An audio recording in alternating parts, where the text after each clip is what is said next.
Good morning. तो हम कहाँ तक पहुंच गए थे? भाग नंबर 5 द यूनियन संघ।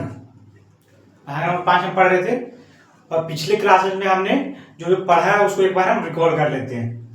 तो मैंने आपको बताया था टोटल 22 भाग होते हैं। उसमें से पहला भाग क्या था? संघ और राज्य क्षेत्र, यूनियन एंड इट्स टेरिटरी। भाग नंबर 2 में क्या देखा हमने? सिटीजनशिप, नागरिकता, ये भी कंप्लीट कर लिया। भाग नंबर 3 फंडामेंटल राइट, मूल अधिकार, ये भी हमने पूरी तरीके से समझ लिया। और भाग नंबर 4 में हमने क्या देखा? राज्य के नीति निर्देशक तत्व। तो चारों भाग हमने पूरी तरीके से कंप्लीट कर लिए थे, सीख लिए थे, समझ लिए थे। और हम कहां पहुंच गए थे? भाग नंबर 5 द यूनियन संघ। तो भाग नंबर 5 में अभी तक हमने राष्ट्रपति को पूरी तरीके से समझ लिया था। उसको मैंने एक ट्रिक बताया था, उसके माध्यम से मैं सारे आर्टिकल को डिटेल में समझ लिया था। और हम क्या पढ़ रहे थे? उपराष्ट्रपति, वाइस प्रेसिडेंट। तो वाइस प्रेसिडेंट को हम आगे बढ़ाएंगे। आज वाइस प्रेसिडेंट की एक एक आर्टिकल को देखेंगे। तो वाइस प्रेसिडेंट में मैंने आपको पिछले क्लास में जो ट्रिक बताया था, मुझे उम्मीद है कि आप लोग अच्छे से याद कर लिए होंगे उसको, और हम उसको आगे बढ़ाएंगे उसके सारे आर्टिकल्स को। तो हम पहला आर्टिकल देते हैं वाइस प्रेसिडेंट में, उपराष्ट्रपति में। तो पहला आर्टिकल क्या है? Article number 63। इसमें क्या बताया गया है? उपराष्ट्रपति की पद की चर्चा किया गया है। आर्टिकल नंबर 63 में क्या है? उपराष्ट्रपति के पद की चर्चा किया गया है, जो कहां से लिया गया है? तो अमेरिका के संविधान से लिया गया है। तो ये था आर्टिकल नंबर 63। आगे बढ़ते हैं आर्टिकल नंबर 64, इसको समझते हैं। आर्टिकल नंबर 64 में क्या है?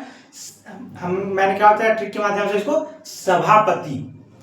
तो सभापति, उपराष्ट्रपति ही राज्यसभा का सभापति होता है। उपराष्ट्रपति क्या होता है? राज्यसभा का सभापति। तो क्या ये उपराष्ट्रपति राज्यसभा का सभापति होता है? क्या वे राज्यसभा का सदस्य होते हैं? तो इसका जवाब है नहीं, वो राज्यसभा का सदस्य नहीं होते हैं, किंतु वह राज्यसभा का सभापति होता है। और उन्हीं सभापति के लिए इनको वेतन दिया जाता है। समझ में आ गया? क्या है? सभापति।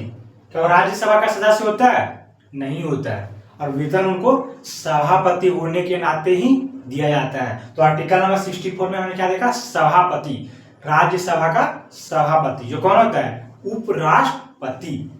समझ में आ गया? आगे बढ़ते हैं आर्टिकल नंबर 65। तो आर्टिकल नंबर 65 में क्या है? ट्रिक से क्या आ रहा था? कार्यवाहक राष्ट्रपति।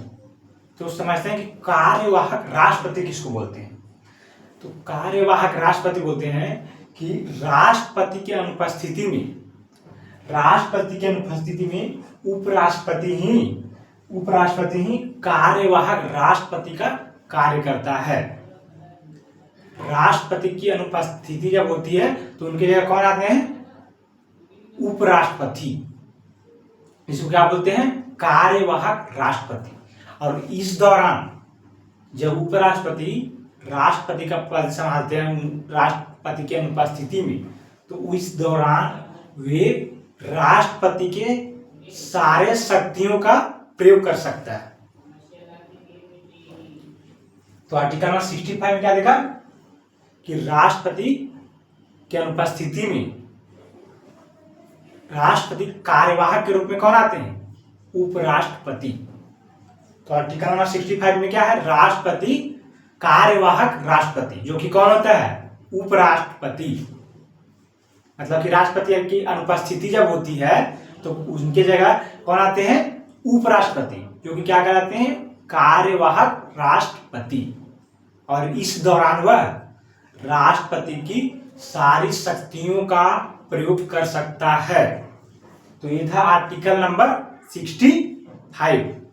आगे बढ़ते हैं आर्टिकल नंबर 66। आर्टिकल नंबर 66 में क्या है? उपराष्ट्रपति का निर्वाचन का चर्चा किया गया है। उपराष्ट्रपति का निर्वाचन का चर्चा किया गया है, जो कि कौन से पद्धति से होता है, तो एकल संक्रमणीय अनुपातिक पद्धति के माध्यम से होता है। किसके माध्यम से होता है? एकल संक्रमणीय अनुपातिक पद्धति के माध्यम से उपराष्ट्रपति का चुनाव होता है। क्या है? एकल संक्रमणीय अनुपातिक पद्धति। तो उपराष्ट्रपति का जो इलेक्शन होता है, उपराष्ट्रपति का जो चुनाव होता है, इसमें कौन भाग लेते हैं, इसको देखते हैं एक बार। तो मैं आपको बता दूं कि उपराष्ट्रपति के निर्वाचन में, इलेक्शन में संसद में जितने सदन है, राज्यसभा और लोकसभा, ये दोनों सदनों के सभी सदस्य भाग ले सकते हैं, वो चाहे एंग्लो इंडियन हो या मनोनीत हो। तो मैंने क्या बताया कि उपराष्ट्रपति के निर्वाचन में कौन भाग लेते हैं? राज्यसभा के सभी सदस्य और लोकसभा के सभी सदस्य। वो जो एंग्लो इंडियन 2 होते हैं और मनोनीत होते हैं 12, वो मिला करके सभी भाग लेते हैं उपराष्ट्रपति के निर्वाचन में। एक बार फिर से बता देता हूं कि उपराष्ट्रपति के निर्वाचन में कौन भाग लेता है, तो संसद के दोनों सदनों के सभी सदस्य भाग लेते हैं। आगे बढ़ते हैं उपराष्ट्रपति का, हम क्या देख रहे थे? निर्वाचन। उपराष्ट्रपति का निर्वाचन। उपराष्ट्रपति के निर्वाचन में हमने देखा कौन भाग लेते हैं। आगे है कि उपराष्ट्रपति के निर्वाचन में खड़े होने के लिए क्या क्या योग्यता होनी चाहिए, कि उपराष्ट्रपति के इलेक्शन में खड़े होने के लिए आपके पास क्या योग्यता होनी चाहिए, इसको हम देखते हैं।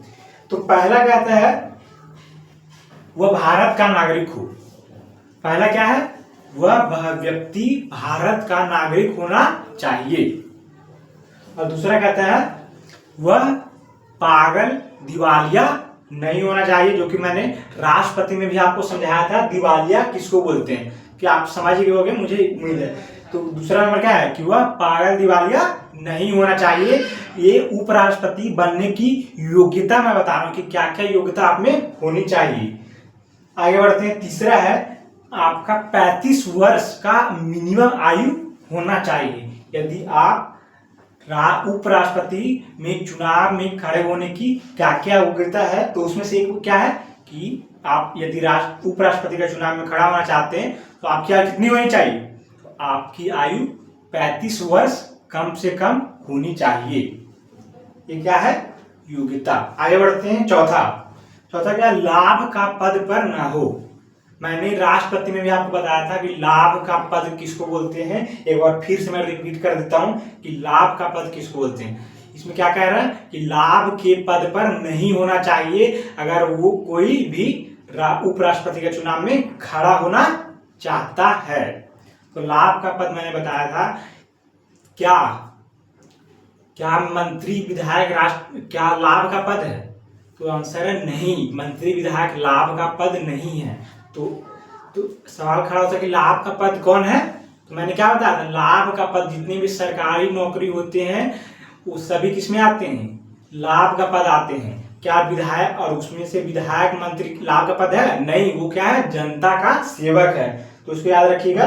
चौथा कंडीशन क्या है? लाभ का पद पर नहीं होना चाहिए अगर आपको उपराष्ट्रपति के चुनाव में खड़ा होना है तब की बात। आगे बढ़ते हैं। पांचवा 20 प्रस्तावक तथा 20 अनुमोदक होने चाहिए। यही मैंने पिछली क्लासेस में समझा रखा है कि प्रस्तावक किसको बोलते हैं और अनुमोदक किसको बोलते हैं। मैंने राष्ट्रपति में आपको बताया था कि 50 प्रस्तावक 50 अनुमोदक होने चाहिए, जो कि उपराष्ट्रपति में कितने हैं?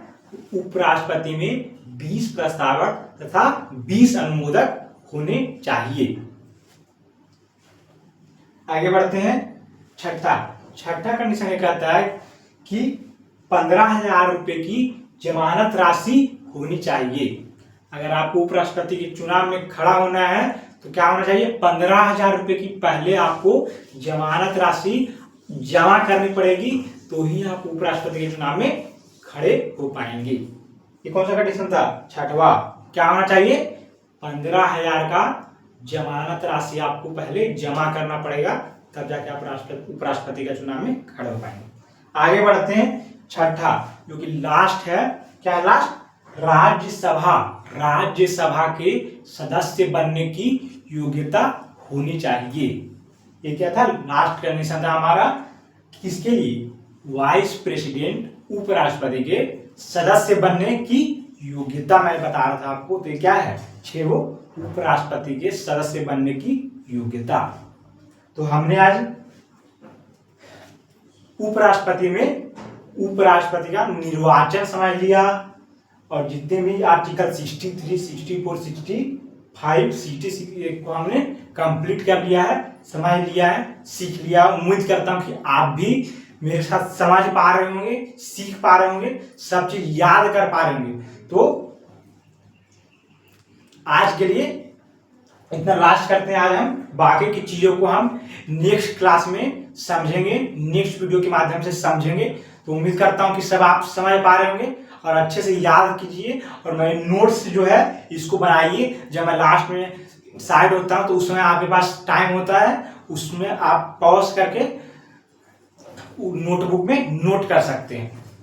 मैं आपको लास्ट में समय देता हूं, शुरू से ही मैं आपको लास्ट में समय देता हूं, उसको पॉज करके नोट्स जरूर बनाइए और उसको याद कीजिए।